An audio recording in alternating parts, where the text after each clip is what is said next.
상상묘보연화경 경문을 보겠습니다.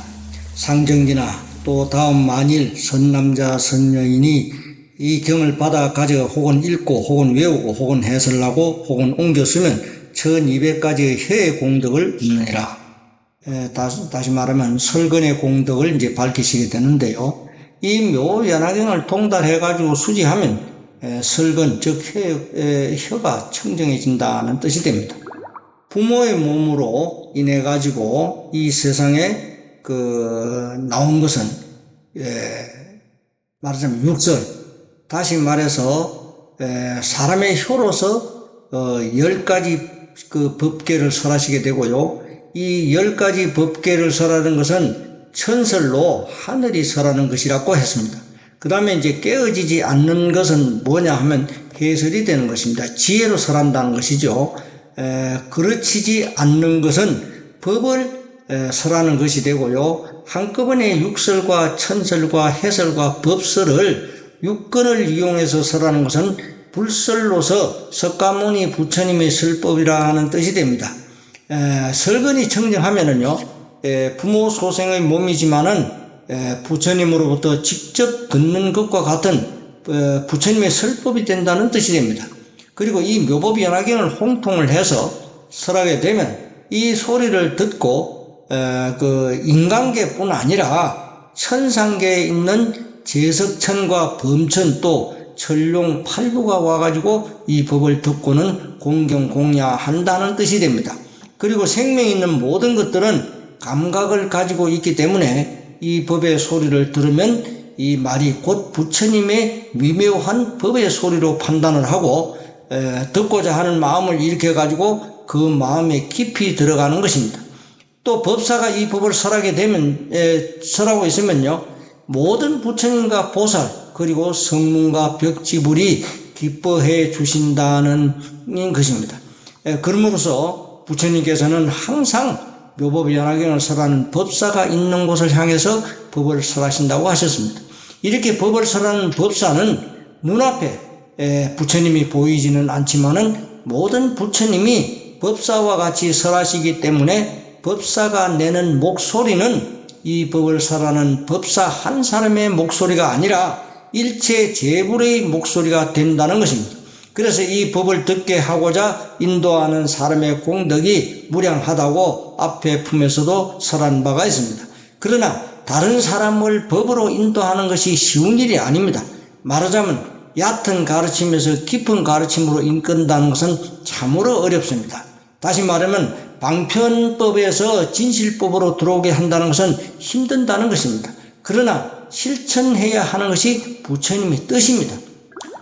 진실한 마음으로 진실한 혀로서 완전하지 못한 방편에서 완전한 진실의 가르침으로 인도한다는 것은 곧 법화행자의 소명인 것입니다. 법화경 법사품에서 설하신 가르침이 있죠. 뭐냐면 이 경 가운데 부처님의 전신이 들어 있느니라. 열애멸후 오탁악세에는 이 경을 가지기만 하면 항상 부처님과 같이 하는 것과 같으니라 라고 하셨습니다. 일반적으로 부처님은 항상 우리 곁에 계신다고 하는 그 말은 곧 이 경문의 뜻이라고 생각합니다. 다음에 이제 신근청적의 공덕을 이제 설하시게 되는데요. 그 부분을 읽어보겠습니다. 상정기나 또 다음 만일 선남자 선여인이 이 경을 받아 가져 혹은 읽고 혹은 외우고 혹은 해설하고 혹은 옮겨 쓰면 800가지의 몸의 공덕을 얻으리라 라고 하셨습니다.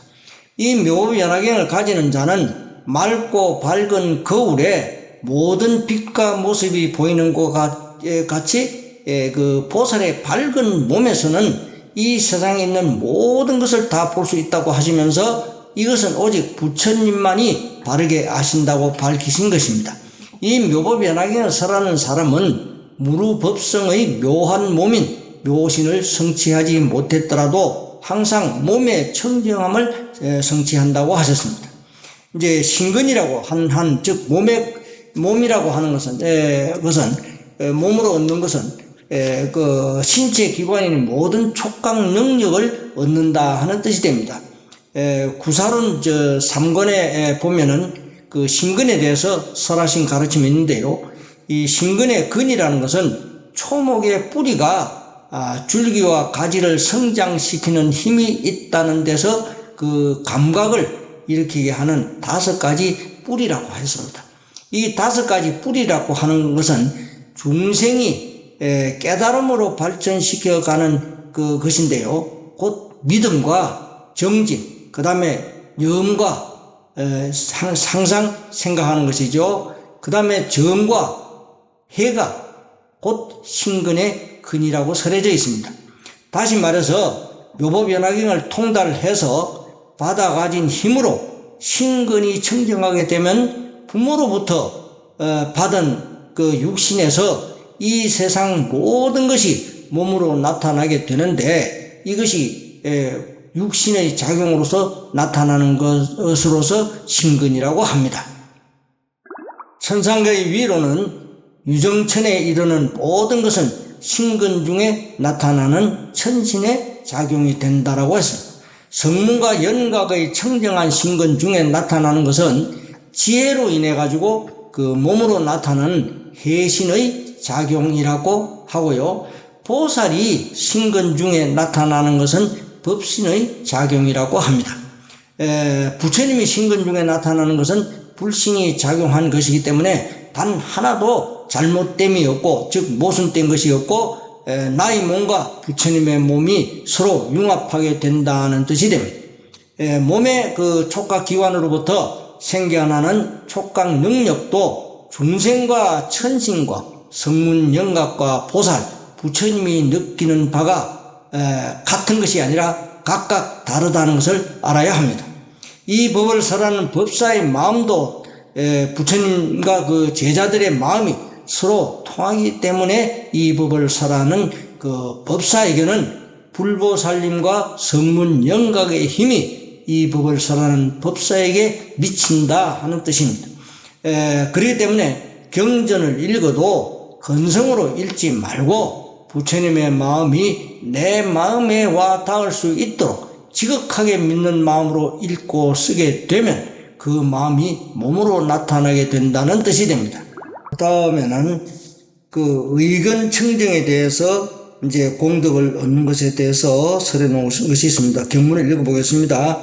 상정이나 또 다음 만일 선남자 선여인이 열애가 멸도한 후 이 경을 받아가지고 혹은 읽고 혹은 외우고 혹은 해설하고 혹은 옮겼으면 1200의 마음의 공덕을 얻느니라 라고 하셨습니다.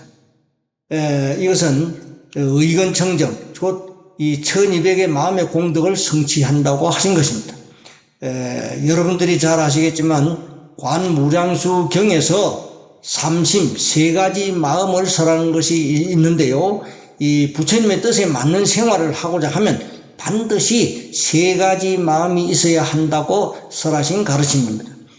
첫 번째는 뭐냐 하면 지성심인데요.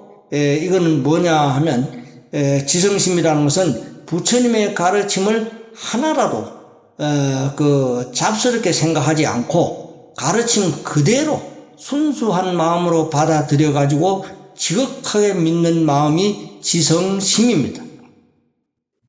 예를 들어서 돈을 많이 벌게 해달라고 한다든가 또는 모든 일이 잘 되게 해달라고 한다든가 하는 그 기복의 마음이 아닌 순수하게 그 부처님의 가르침을 의심 없이 그대로 받아 가져서 진실한 마음으로 믿는 것이 곧 지성심이다 라는 것입니다. 또 부처님의 가르침을 지극한 마음으로 배우는 것도 또한 지성심이 되는 것입니다.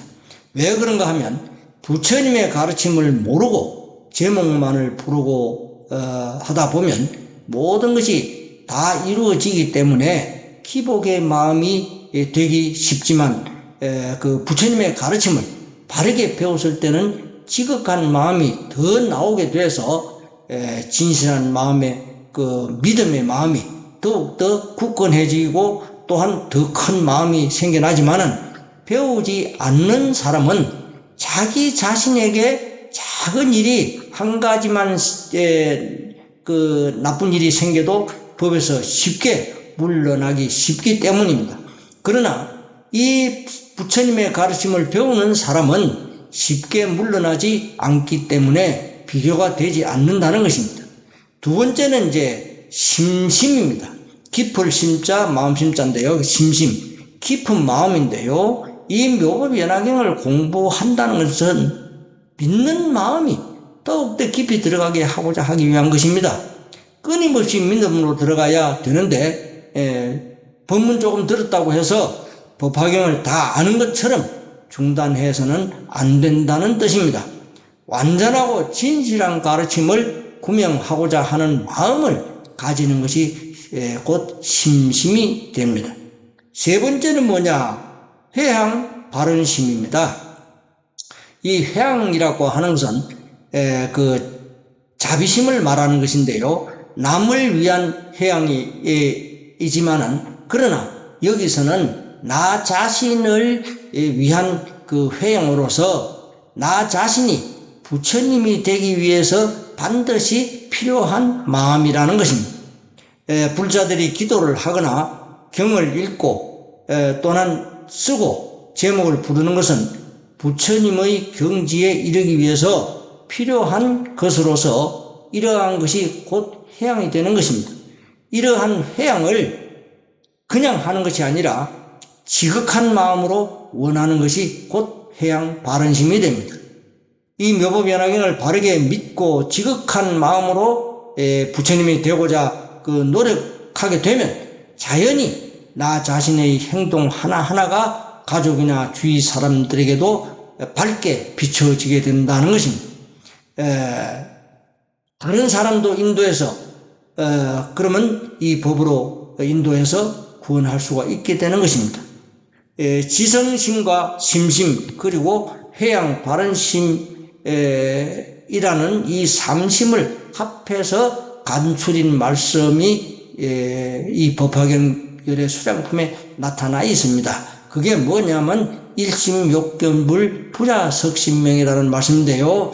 일심으로 부처님을 친견하고자 하면 스스로 몸과 목숨을 아끼지 않는다라는 가르침이 삼심이라는 것입니다. 부처님을 친견하는 것은 부처님과 항상 함께 한다는 뜻이 됩니다. 이러한 마음이 되고자 하면 지극한 마음으로 믿고 실천하지 않으면 부처님과 함께 하더라도 느끼지 못하게 됩니다. 그래서 마음을 바르게 가지는 것이 얼마나 중요한 것인가 하는 것을 알아야 합니다. 이 법을 설하는 법사는 반드시 육권 청정을 얻게 된다고 하셨습니다.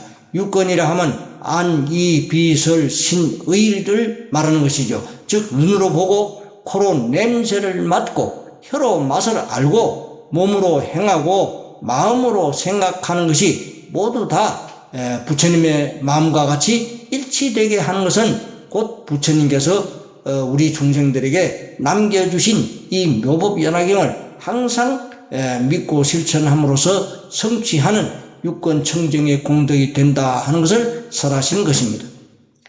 이것으로 법사공덕품을 마치도록 하겠습니다. 실상묘법연화경.